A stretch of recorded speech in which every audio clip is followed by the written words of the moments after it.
নমস্কার বন্ধুরা, বন্দনা রান্নাঘরে আপনাদেরকে স্বাগত জানাই। আজ আমি আপনাদের সাথে মাত্র দুটো সেদ্ধ ডিম দিয়ে তৈরি একদম নতুন ধরনের, নতুন স্বাদের আর ইউনিক একটা রেসিপি শেয়ার করছি। এই রেসিপিটার নাম হচ্ছে ডিমের খাস্তা। আমি বাড়িতে ডিমের এই রেসিপিটা তৈরি করেছিলাম, খেতে দুর্দান্ত হয়েছিল, খুবই খাস্তা, খুবই মুখরোচক, আর এটাকে প্রত্যেকে খুবই প্রশংসা করেছে। তো সেই জন্যই আজ আমি আপনাদের সাথে এই রেসিপিটা শেয়ার করছি। ডিমের খাস্তা তৈরি করা খুবই সহজ। আপনারা সকাল বিকালের জলখাবারে বা নাস্তা এটা তৈরি করতে পারেন। এছাড়াও বাড়িতে যদি অতিথি আসে তখনও ডিমের খাস্তা তৈরি করে আপনারা গরম গরম পরিবেশন করতে পারবেন। তাই বন্ধুরা, আপনারা ভিডিওটা পুরোটা দেখতে থাকুন। আশা করছি আপনাদের সকলের রেসিপিটা খুবই ভালো লাগবে। আর আপনারা যদি আমার চ্যানেলে নতুন এসে থাকেন তাহলে চ্যানেলটা সাবস্ক্রাইব করার জন্য অনুরোধ রইল। এই রেসিপিটা তৈরি করার জন্য আমি এখানে নিয়েছি 300 গ্রাম ময়দা। আমি ময়দা নিয়েছি, আপনারা ময়দার পরিবর্তে এখানে আটা ব্যবহার করতে পারবেন। এবার ময়দার মধ্যে আমি দিয়ে দিচ্ছি স্বাদ অনুযায়ী লবণ। এরপর আমি এর মধ্যে দিয়ে দিলাম ছোট চামচের হাফ চামচ চিলি ফ্লেক্স। এরপর দিয়ে দিচ্ছি অল্প পরিমাণে ধনেপাতা কুচি। এবার দিয়ে দিচ্ছি সাদা তেল। তেলটা আমি এখানে ময়ন হিসাবে ব্যবহার করেছি। বন্ধুরা, তেলটা এখানে একটু বেশি পরিমাণে দিতে হবে, তাই আমি এখানে 4 চামচের মতো সাদা তেল দিয়েছি। এবার এই সব উপকরণ ভালো করে আমি মিশিয়ে নিচ্ছি। আর বন্ধুরা, ময়দার মধ্যে তেলের পরিমাণটা ঠিক হয়েছে কিনা সেটা কিভাবে বুঝবেন সেটাও আমি আপনাদেরকে দেখিয়ে দিচ্ছি। তো আমি সব উপকরণ ভালো করে মিশিয়ে নিয়েছি। এবার কিছুটা পরিমাণ ময়দা হাতের মধ্যে নিয়ে এইভাবে চাপ দিলেই এটা ডেলা আকারে তৈরি হয়ে যাবে। এরকম যদি ডেলা আকারে তৈরি হয় তাহলে বুঝতে হবে যে তেলের পরিমাণটা ময়দার মধ্যে ঠিক রয়েছে। আর যদি এইরকম ডেলা না তৈরি হয় তখন আরো একটু তেল এর মধ্যে দিয়ে দেবেন। এবার আমি জল দিয়ে ময়দাটাকে মেখে নেব। লুচি, পরোটা এইসব তৈরি করার সময় যেমন ভাবে ময়দা মাখা হয় ঠিক সেই রকম ভাবেই আমি ময়দাটাকে মেখে নেব। তো দেখুন বন্ধুরা, এই ডোটা আমার তৈরি করা হয়ে গেছে। আর লুচি পরোটা তৈরি করার সময় যেমন ডো তৈরি করি ঠিক সেই রকম ভাবেই এটাকে তৈরি করেছি। এবার এই ডোটাকে আমি ঢাকা দিয়ে এখন রেস্টে রেখে দিলাম। এরপর আমি গ্যাসের মধ্যে একটা কড়া গরম হতে বসিয়ে দিয়েছিলাম। কড়াটা ভালো মতো গরম হয়ে গেছে। এবার কড়ার মধ্যে আমি দিয়ে দিলাম 2 চামচের মতো সাদা তেল। তেলটা খুব বেশি দেওয়ার এখানে প্রয়োজন নেই। তেলটা গরম হয়ে গেছে। এবার আমি তেলের মধ্যে দিয়ে দিচ্ছি বড় সাইজের দুটো পেঁয়াজ কুচি। পেঁয়াজটাকে সরু সরু করে লম্বা লম্বা করে কেটে নিয়েছি। এবার পেঁয়াজটাকে দিয়ে গ্যাসের ফ্লেমটা হাই ফ্লেমে রেখে 1 মিনিটের মতো ভেজে নিতে হবে। পেঁয়াজটাকে খুব বেশি ভেজে লাল করে ফেললে কিন্তু হবে না। তো দেখুন বন্ধুরা, পেঁয়াজটাকে হালকা করে আমি ভেজে নিয়েছি। এবার আমি এর মধ্যে দিয়ে দিলাম বড় চামচের 1 চামচ গ্রেট করে রাখা আদা আর রসুন।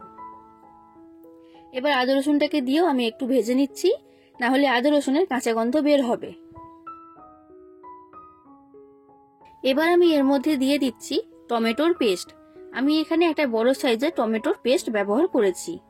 এবার টমেটো পেস্টটাকে দিয়েও ভালো করে ভেজে নেব, না হলে কাঁচা গন্ধ বের হবে।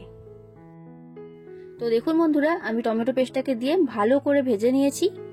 এবার আমি এর মধ্যে দিয়ে দিচ্ছি কিছু মশলা। তো সবার প্রথমে দিলাম সামান্য পরিমাণ হলুদের গুঁড়ো।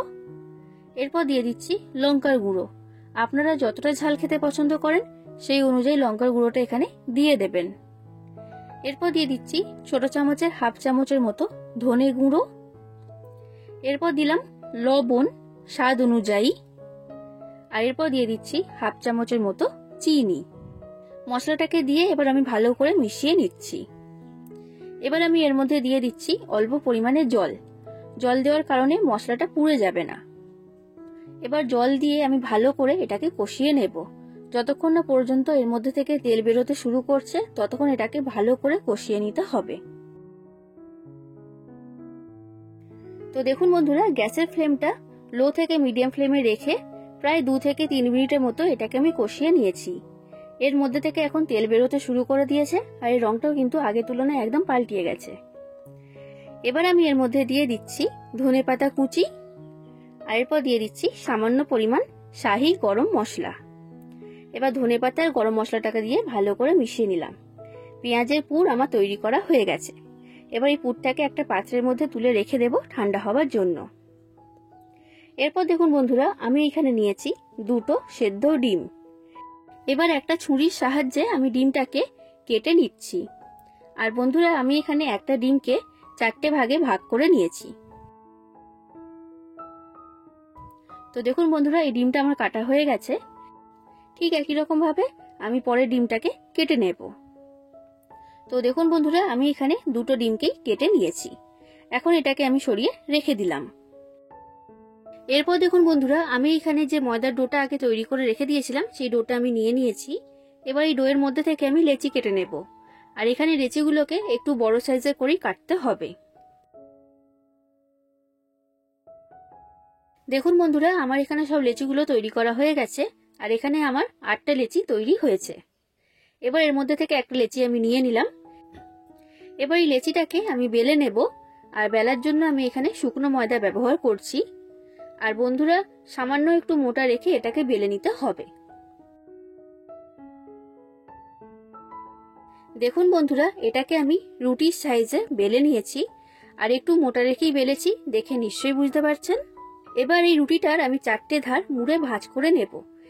কিভাবে ভাঁজ করছি আপনারা ভালো করে দেখুন, তৈরি করা কিন্তু খুবই সহজ। তো আমি 4টে ধার ভাঁজ করে নিয়েছি। এবার এটাকে আমি উল্টিয়ে নিচ্ছি। এবার আমি এর মধ্যে দিয়ে দিচ্ছি তৈরি করে রাখা পেঁয়াজের পুর। পুরটা ঠান্ডা হয়ে যাবার পরই এখানে ব্যবহার করতে হবে।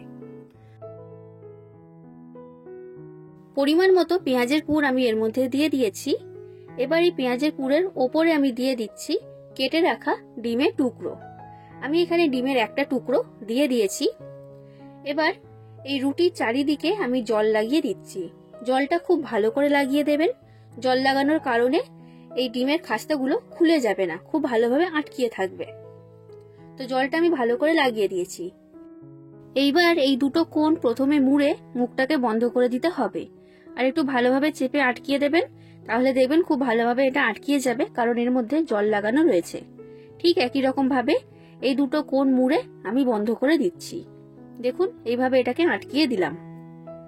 আর ধারগুলোকে খুব ভালোভাবে চেপে চেপে আটকিয়ে দেবেন, যেন কোনো দিকে ফাঁকা না থাকে। দেখুন বন্ধুরা, খুব ভালোভাবে আমি এটাকে আটকিয়ে দিয়েছি, কোনো দিকে ফাঁকা নেই। আর এর মধ্যে খুব সুন্দর একটা ডিজাইন তৈরি হয়েছে, দেখে নিশ্চয়ই বুঝতে পারছেন। এই ডিমের খাস্তাটা আমার তৈরি করা হয়ে গেছে। ঠিক একই রকম ভাবে আমি বাদবাকি ডিমের খাস্তাগুলোকে তৈরি করে নেব। ডিমের খাস্তা ভাজার জন্য আমি গ্যাসের মধ্যে কড়াইতে সাদা তেল গরম হতে বসিয়ে দিয়েছিলাম। তেলটা খুব ভালো মতো গরম হয়ে গেছে। এবার গ্যাসের ফ্লেমটা কমিয়ে আমি লো ফ্লেমে করে দিলাম। এবার আমি তেলের মধ্যে দিয়ে দিচ্ছি ডিমের খাস্তা। এবার গ্যাসের ফ্লেমটা লো থেকে মিডিয়াম ফ্লেমে রেখে এইগুলোকে আমি ভেজে নেব। আর বন্ধুরা, লো থেকে মিডিয়াম ফ্লেমে রেখে ভাজলে এগুলো খুবই খাস্তা তৈরি হবে। বন্ধুরা, রেসিপিটা আপনারা বাড়িতে অবশ্যই ট্রাই করবেন। আশা করছি আপনাদের সকলের খুবই ভালো লাগবে। আর রেসিপিটা ভালো লাগলে অবশ্যই লাইক করে দেবেন, যতটা সম্ভব ততটা শেয়ার করে দেবেন। কমেন্ট করে জানাবেন রেসিপিটা কেমন লেগেছে। আর চ্যানেলটা যদি এখনো পর্যন্ত সাবস্ক্রাইব না করে থাকেন, তাহলে চ্যানেলটা অবশ্যই সাবস্ক্রাইব করে দেবেন। তো দেখুন বন্ধুরা, আমি গ্যাসের ফ্লেমটা লো থেকে মিডিয়াম ফ্লেমে রেখে এই ডিমের খাস্তাগুলোকে ভেজে নিয়েছি। এবার এগুলোকে আমি তেলের মধ্যে থেকে তুলে নিলাম। আর ঠিক একই রকম ভাবে আমি বাদবাকি ডিমের খাস্তাগুলোকে ভেজে নেব। তাহলে বন্ধুরা, দেখে নিলেন তো ডিম দিয়ে নতুন ধরনের রেসিপি কিভাবে তৈরি করবেন। এইভাবে রেসিপিটা আপনারা ট্রাই করুন, আশা করছি আপনাদের সকলের খুবই ভালো লাগবে। আজ আসি, আবার দেখা হবে অন্য কোনো দিন অন্য কোনো রেসিপির সাথে। ধন্যবাদ।